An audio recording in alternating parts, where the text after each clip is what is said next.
To tonight's Tanya class. We're studying Tanya.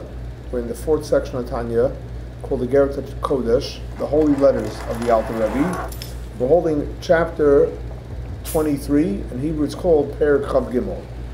Now, since Tanya is the Bible of mysticism, so every chapter teaches us foundational, important ideas, and more or less I would say every chapter is self-contained, but obviously there are things that are explained more in other places, less in other places, but at least we have a complete lesson tonight. And it happens to be a beautiful chapter, really, really beautiful chapter, and it gives a lot of inspiration into group study, which as you'll see is very, very powerful. But I think the key message that we can take away from this chapter is that here the Alter Rebbe is going to teach you the key to draw down the greatest blessings. Because wouldn't we all want to have the greatest blessings in our lives? So here in this chapter, the Alter Rebbe teaches us how to draw down the greatest blessings. Nice. So the Alter Rebbe begins by quoting from a Mishna.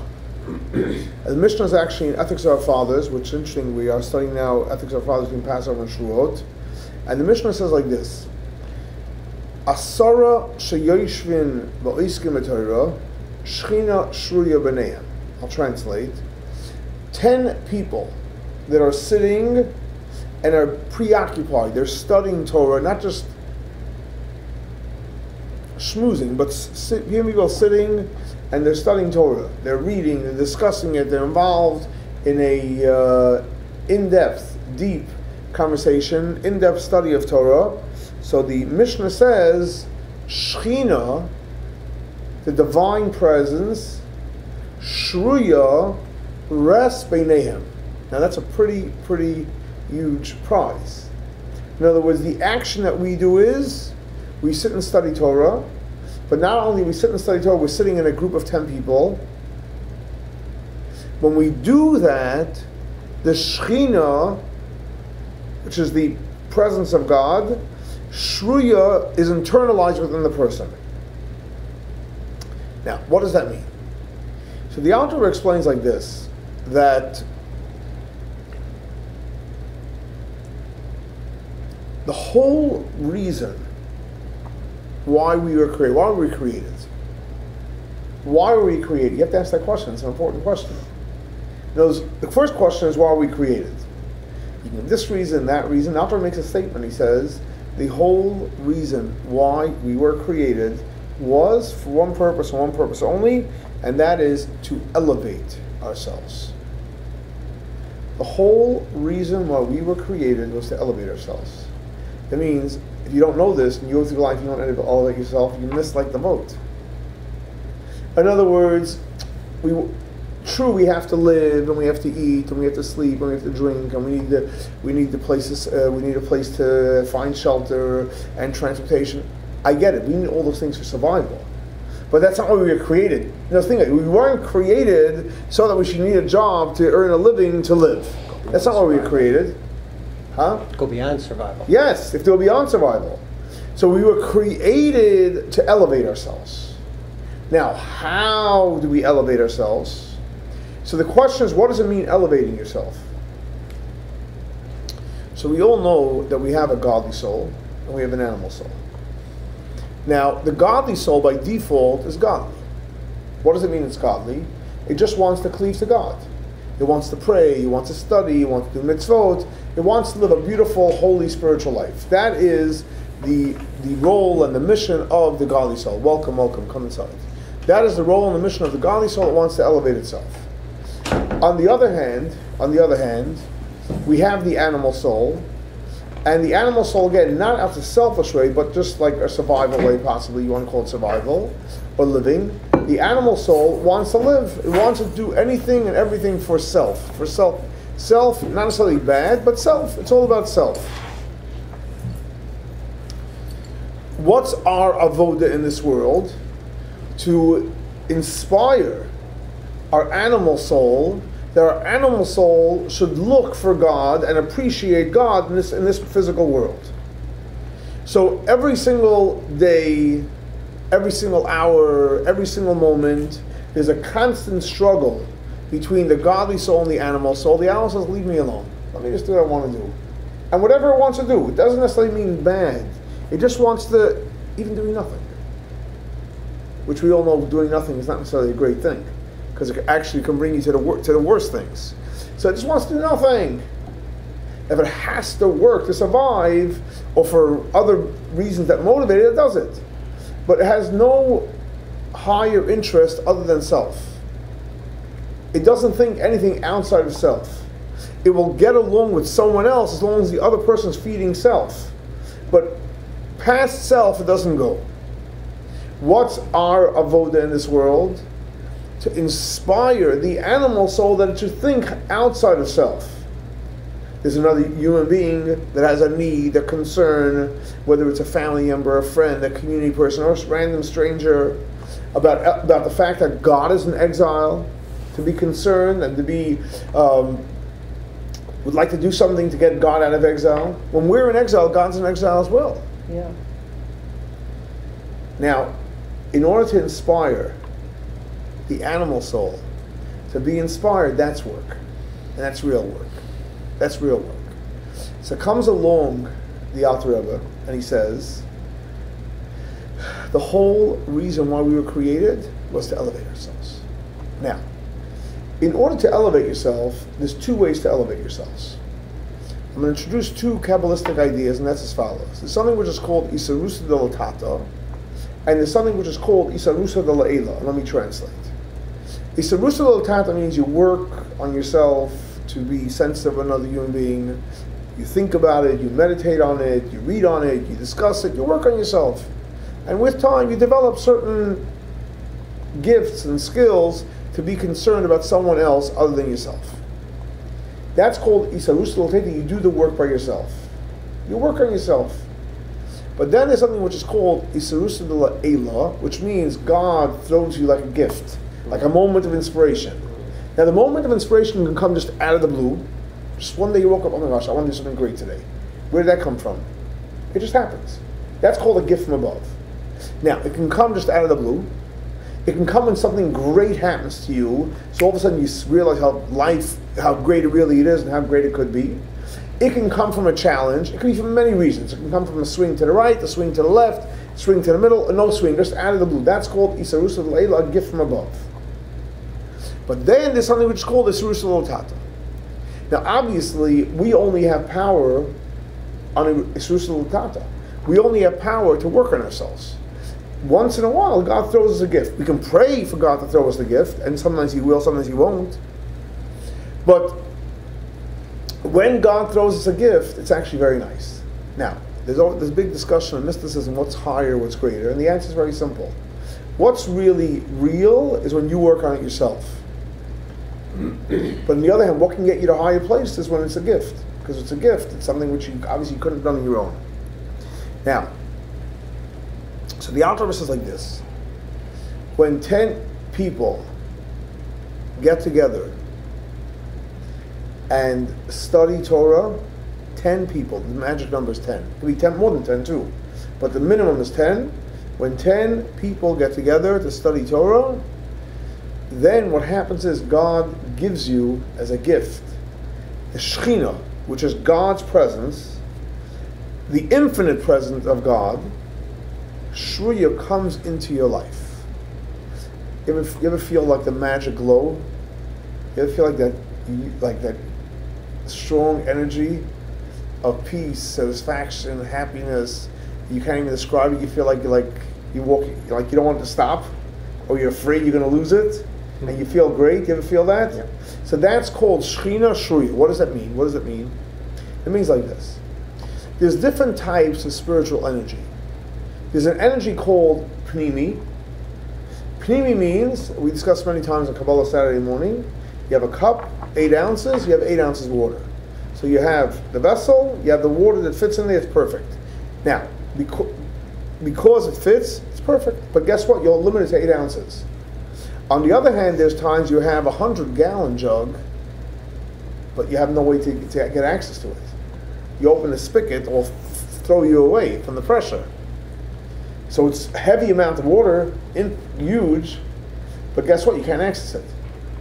So the gift in life is when somehow miraculous, And again, it's a miraculous thing when somehow you can tap into this 100-gallon tank of water, as in the analogy, you can tap into this infinite blessing, which normally, if it came into your life, you'd be totally, it would blow you away.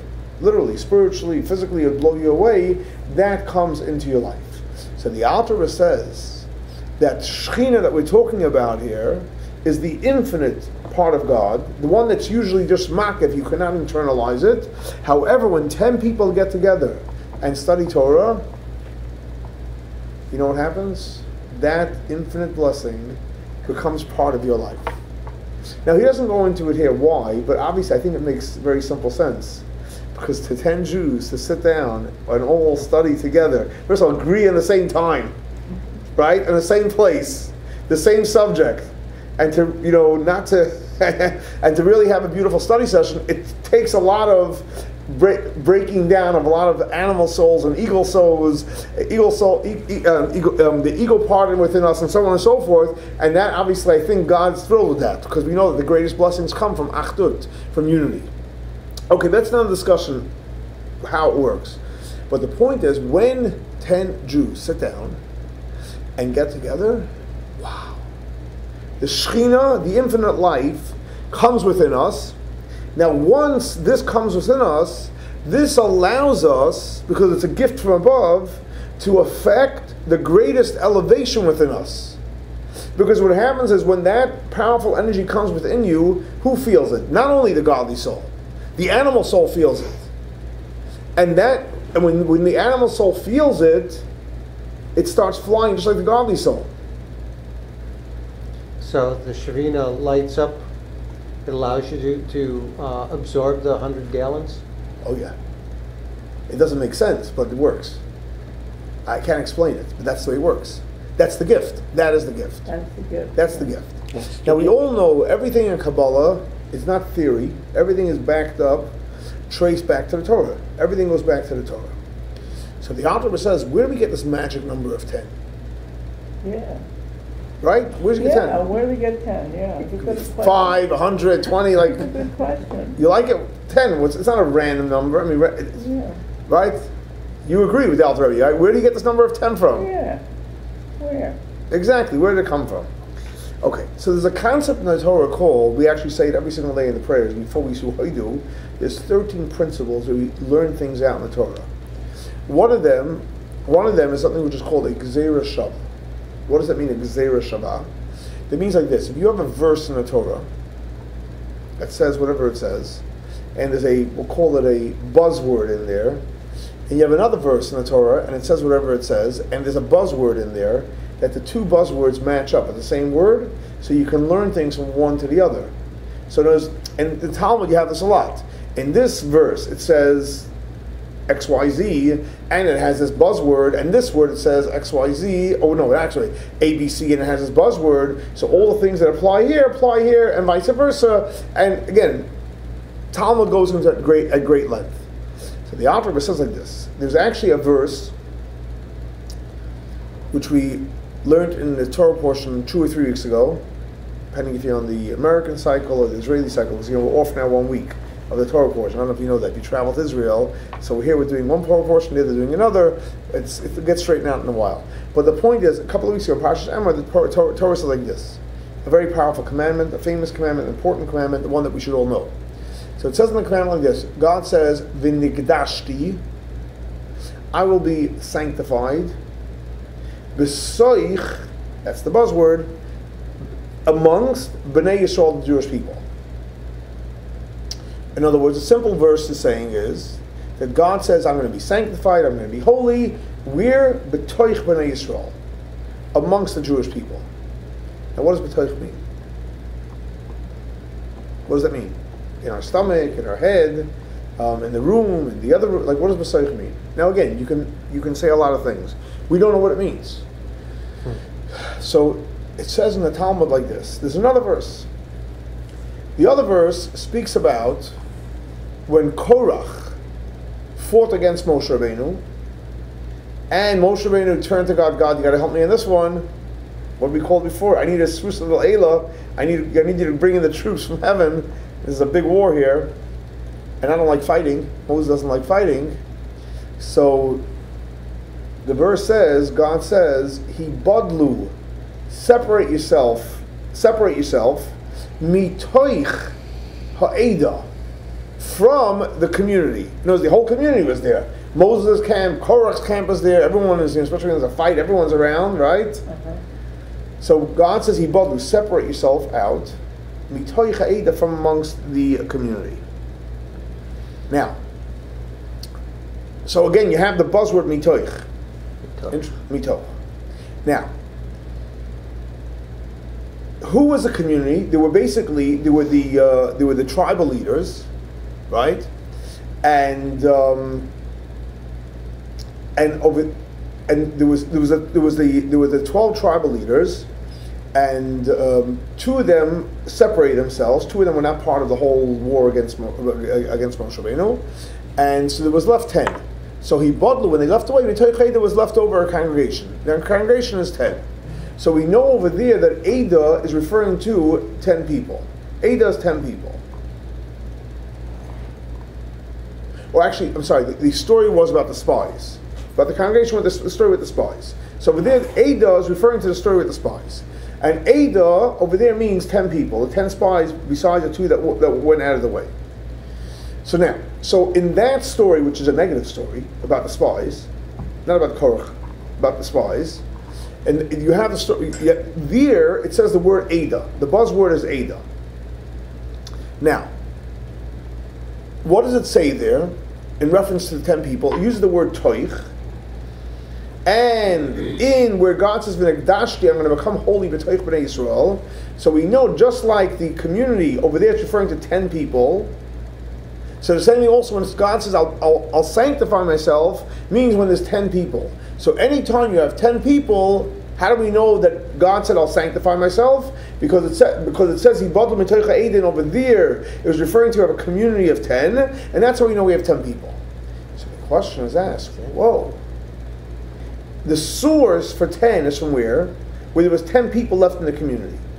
But that was a negative story. Why would we learn out about a minyan, about 10 people sitting and studying Torah, the greatest light coming in from a story of Ibadlu? So obviously we know that we learn you need to have 10 people. But why would you learn it from there? So the Alter Rebbe explains, very fascinating. He says like this.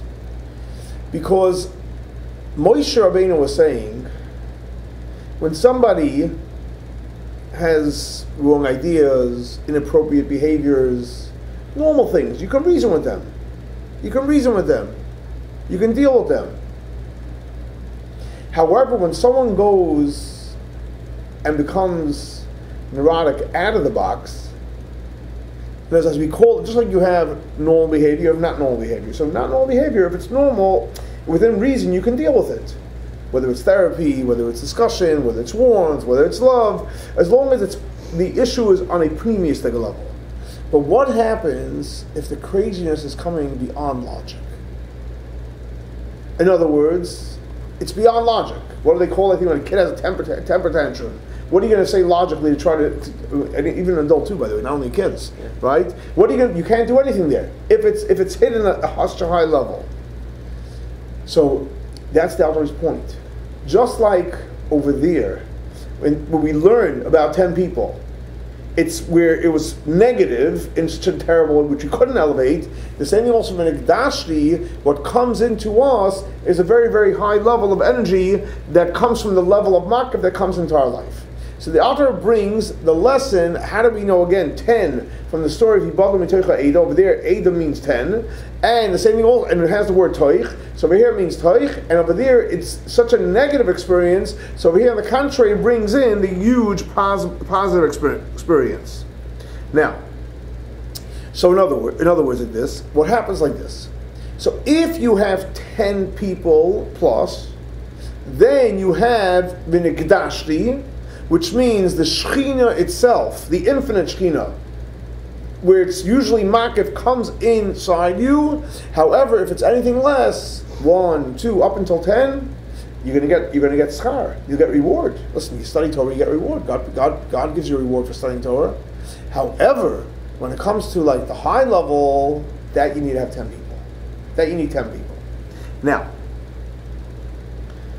I didn't get it. which part? The part that's beyond the physical, that's the 10. What do you mean? I don't Explain. understand it. I don't understand where Maybe it's the the minute. 10, the minion, comes from. I You don't still- understand what they derived the number 10, the numerical 10. Yeah. Why You 10, can't why have not less than 9, why 10. not Yeah, 11? well, But more So is again, what the again, rabbi thinks to be talking about. Ada means a community. Mhm. That community that we're referring to is a number of 10 people. Right, And in that verse it says toich, okay. the buzzword. In this verse where it says God resting his presence, it has the word toich. So just like in the other verse where it says toich, it's referring to a number 10. Saying also over here, in order for God to rest his presence, you need the number 10. There's nothing less than it. Correct. And that, anything more than that is good too, right? You got it? I'll accept it. Okay, Run fine. That's badly fine. It's here. okay. It's okay. It's more of a Talmud class. Well, you know what I mean? That specific point. But you're right. Let's for right now. Let's accept it because we have what's it called? We have bigger fish to fry, right? You guys like that, huh? Okay. But that's correct. Let's leave it. That's more or less the ruling. But let's go into the other stuff we have to deal with. Okay. Okay. Now, this powerful energy that comes in. Let's go back to the analogy. 100-gallon tank that we're trying to tap into. Huge, right? Guess what? Could we finite people handle it? No. So the truth is the ultimate reward of that we'll receive after 120 when our souls leave our body. Why? Because it's too powerful. Now God does a kindness, not a kindness that he gives us a reward. The reward we're getting for sitting 10 people and studying.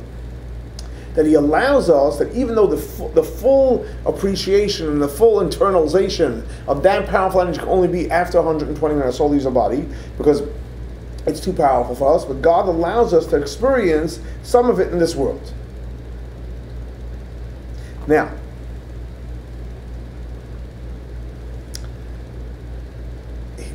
what happens if 10 people just get together? Just 10 people get together. They're not even studying Torah. I'm not talking doing anything negative, God forbid.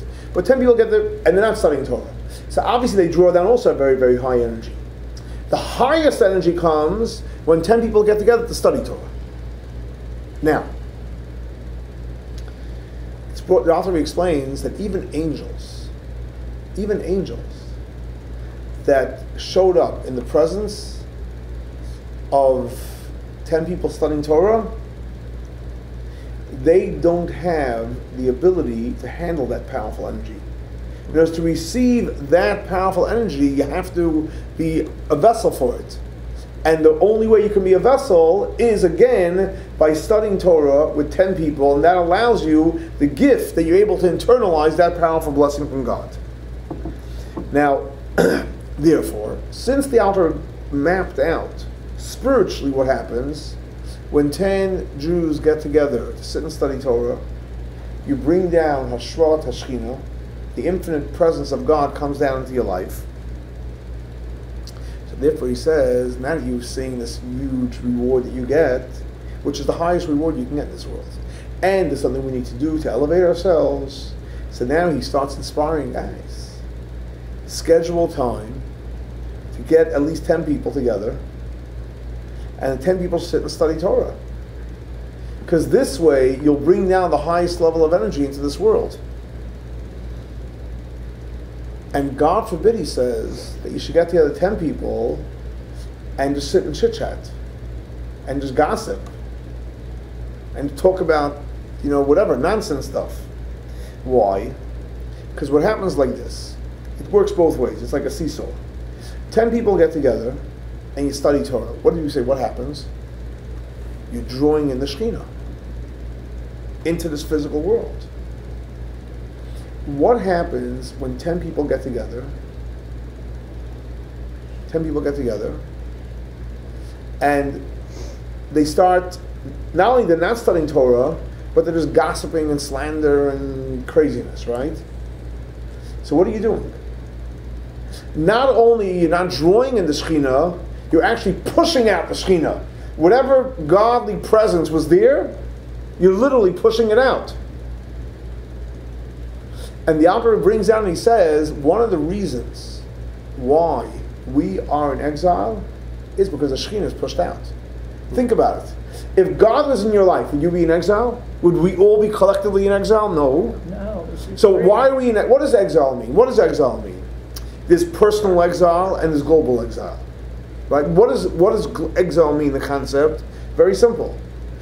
Exile means God is not revealed. What is redemption? When God is revealed. So when 10 people are sitting together and studying Torah, God's revealed. But if 10 people are sitting and not studying Torah, or gossiping, slander, and whatever, talking crazy stuff, or whatever they're talking, not only aren't you using the opportunity to bring God in, you're actually pushing God out. And if you're pushing God out, guess what? You're causing the Shechina not to be here, and you're causing us to be in Galut longer. Both personal and the global Galut. So God's judging? What do you mean God's judging? God's judging. He's judging your conversation. Why, it's not like God's judging. No, why is it God judging?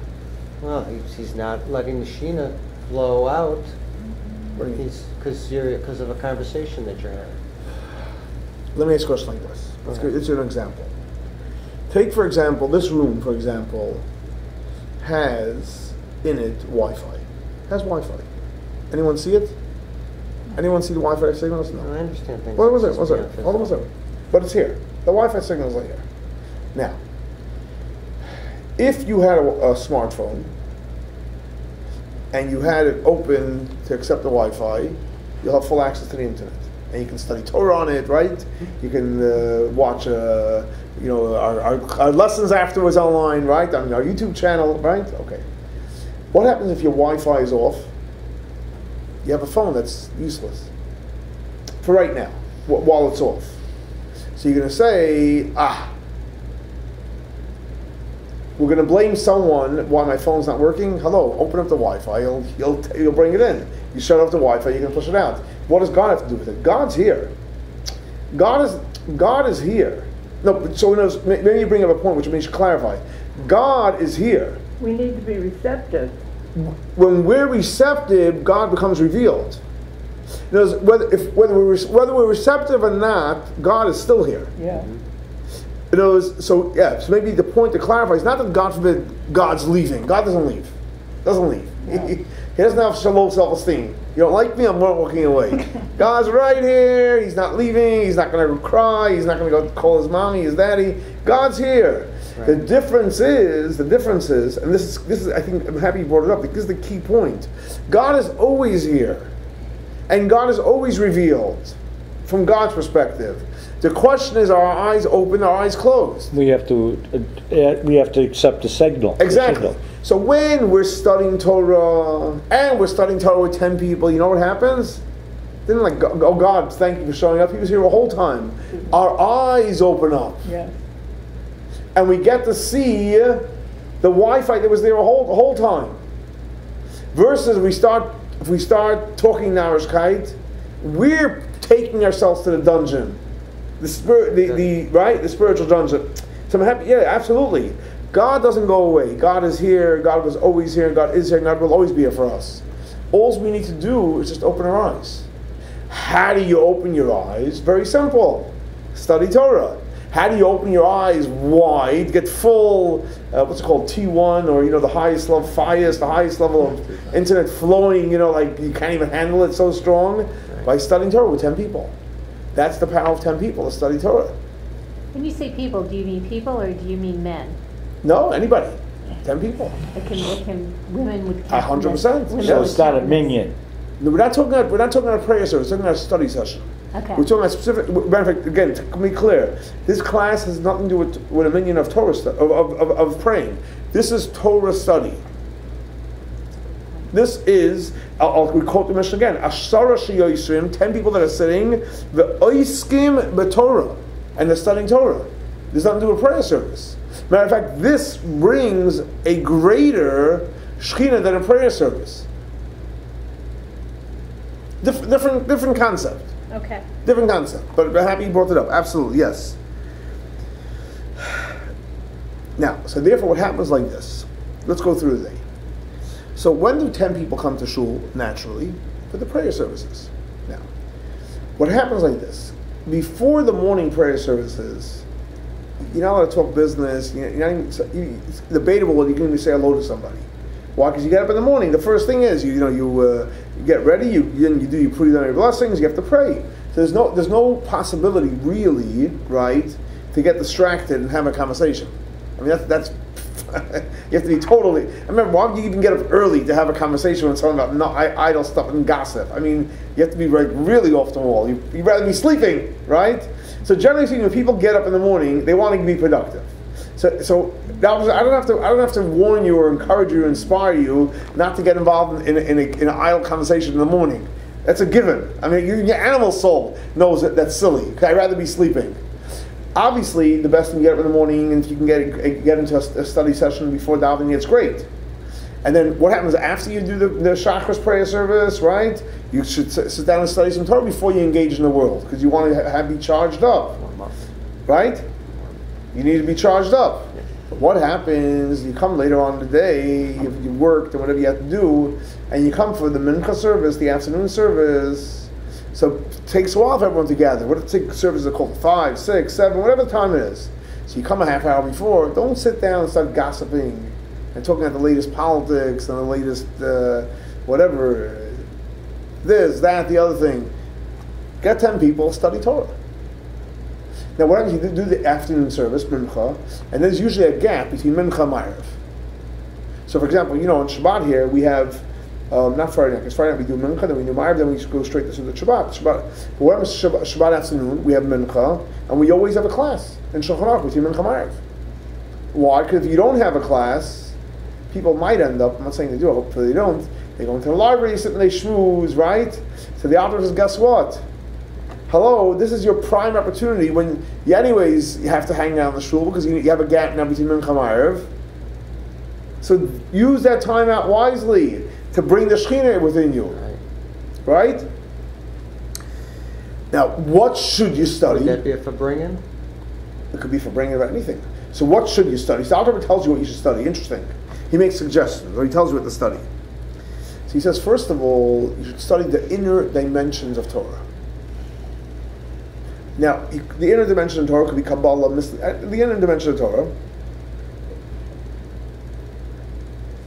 Specifically, we know in the Talmud, there's 2 parts to the Talmud. Well, there's many. For this conversation, there's 2. There's the analytical part of the Talmud. This one says this, and that one says that, and how do you know, like the discussion we had before, how do you know it's a minyan, mitוך, העדה, right? That's one part of the Talmud. But then, there's another part of the Talmud which is woven in, and that's why the Talmud is very interesting, in the Talmud, called Ein Yaakov. And that is, if you read it, it looks like stories. Simple stories, interesting stories, stories that can make you cry, can make you happy, make you sad, all different types of stories in the Talmud. It's called Ein Yaakov. And actually they pulled out all the stories and they actually made a section of books called Ein Yaakov.